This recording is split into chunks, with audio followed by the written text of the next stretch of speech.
the government will from Tuesday next week start releasing bodies of victims of the Shakahola massacre to relatives for burial after the government chemist positively linked 34 bodies exhumed from Shakahola to their relatives. Government pathologist Johansen Oduor was speaking at Malindi Sub-County Hospital Funeral Home, and our very own Vivian Opio starts us off tonight with that report. Families of the victims of Shakahola massacre will soon lay their loved ones to rest after the government announced the release of their bodies starting Tuesday next week. Speaking to journalists at Malindi Sub-County Hospital Funeral Home, government pathologist Johansen Oduor said that the government chemist has positively linked 34 out of the 428 bodies exhumed from graves within the Shakahola forest to their relatives. A phase of releasing the bodies which had been identified.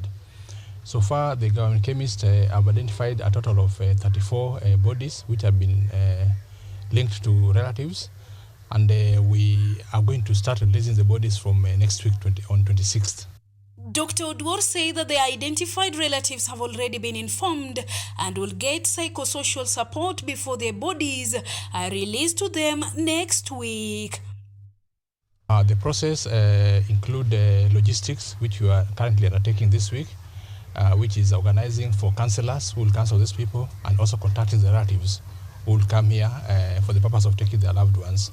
So we've done that, we've contacted them, and the first batch will be arriving on 26th. Oduor further said that the relatives must present themselves with letters from their respective chiefs and persons who gave out the DNA samples for them to be given the bodies for burial.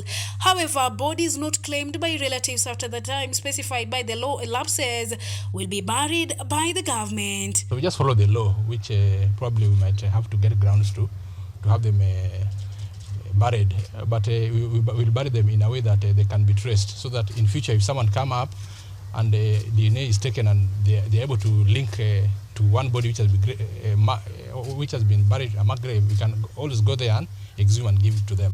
Phase 5 of the exhumations will resume immediately. The exercise of releasing bodies to their relatives is complete, with 30 more graves identified and mapped in the Shakahola forest for the exercise.